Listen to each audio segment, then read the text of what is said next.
comment gérer le temps d'écran de vos enfants pendant cette période estivale.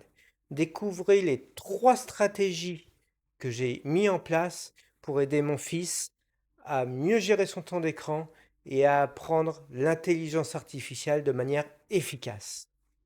Première stratégie que je vais vous montrer, qui va consister à faire un planning familial de gestion des temps d'écran.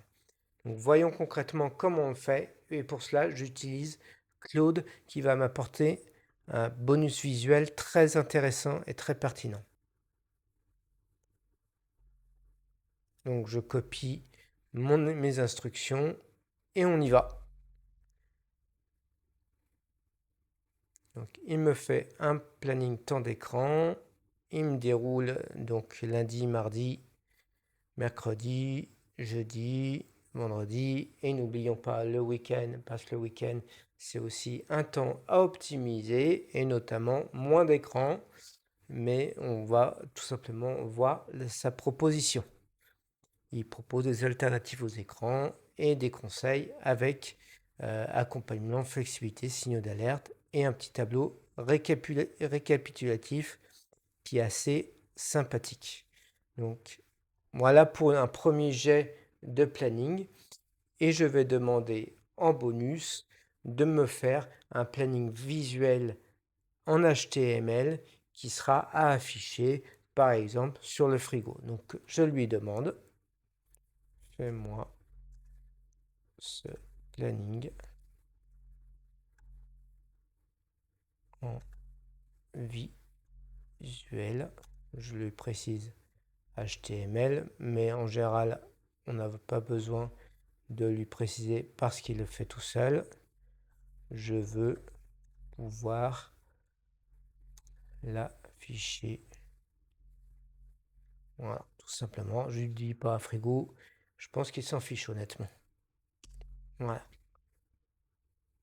Voilà. Et donc là, il va me faire le planning. Il me génère l'HTML. Il va mettre comme un certain temps. Donc je vais le laisser travailler et je vous retrouve dans quelques secondes pour le résultat. Donc voilà, le résultat a été généré et vous voyez, c'est vraiment très agréable à l'œil. Un beau bandeau bleu, des priorités, voilà, des blocs pour chaque jour. Donc c'est vraiment quelque chose de très bien avec un résumé hebdomadaire. Évidemment, vous pouvez toujours l'améliorer. Mais je vous encourage à le partager, à en discuter en famille, à l'améliorer avec différents prompts. Donc n'hésitez pas à me mettre en commentaire ce que vous avez fait pour générer votre propre planning familial et surtout quel est l'impact pour votre enfant sur sa gestion des écrans. Deuxième stratégie que je vous propose, c'est d'utiliser Perplexity pour aider votre enfant devant l'écran, certes, mais à mieux développer ses compétences de recherche. Donc là, j'utilise Perplexity pour une raison qu'on va découvrir dans quelques instants. Et moi, je propose par exemple ce sujet qui est malheureusement d'actualité, sur lequel mon fils m'a posé des questions. Pourquoi les guerres d'aujourd'hui ne ressemblent plus à celles d'hier? Donc voyons ce que me fait Perplexity. Donc l'intérêt de Perplexity, je l'ai déjà dit dans mes précédentes vidéos que je vous invite à revoir, c'est les sources, les différents liens qu'il peut proposer.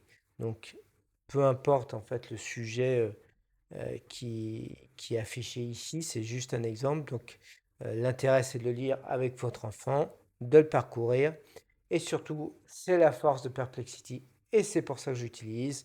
Vous avez des questions liées sur lesquelles vous pouvez faire rebondir votre enfant pour qu'il aille plus loin.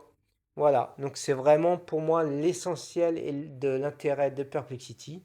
Et je vous propose un jeu tout simple, c'est de lancer un défi, par exemple 30 minutes avec votre enfant, de lui laisser choisir un thème qui l'intéresse et de faire des recherches pendant 30 minutes. Donc c'est 30 minutes déjà d'écran utile pour qu'il fasse ses recherches, qu'il apprenne à utiliser Perplexity et à rebondir de manière pédagogique sur les différents sujets qui intéressent. Les sujets, ça peut être évidemment des sujets aussi bien personnels, estivaux, un peu plus détendus que scolaires, mais en tout cas, je vous invite à faire ces défis et à mettre en commentaire vos exemples, les réponses et l'impact que ça a pu avoir sur votre enfant. Troisième stratégie que je vous propose, qui va consister à créer un jeu de cartes ou un tout autre jeu de société pour pouvoir jouer en offline, c'est-à-dire hors temps d'écran, tranquillement en famille.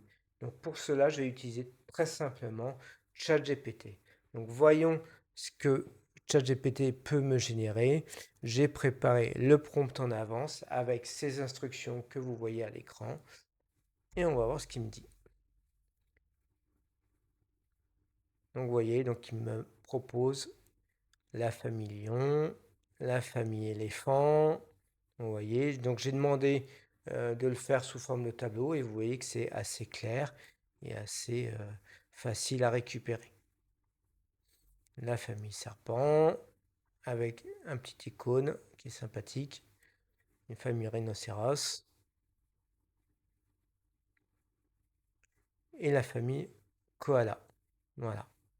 Donc et après, il me propose une version PDF, une planche de cartes à découper et une version adaptée aux enfants dyslexiques ou des règles de jeu à imprimer. Donc autant de choses que vous pouvez approfondir. Donc là, je vous encourage en commentaire à créer vos propres images et n'hésitez pas à me les partager. Je serai très content de les voir et surtout comment vous avez adapté les prompts de base qui vous sont proposés dans ce tableau.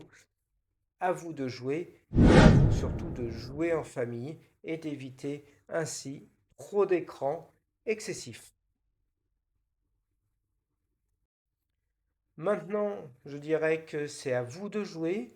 Merci d'avoir vu cette vidéo. N'oubliez pas de liker, de faire des commentaires. J'attends beaucoup vos commentaires, vos retours d'expérience. Et n'hésitez pas à me dire si ces trois stratégies ont vraiment participé à l'optimisation et à l'utilisation intelligente des écrans pour votre enfant. À bientôt.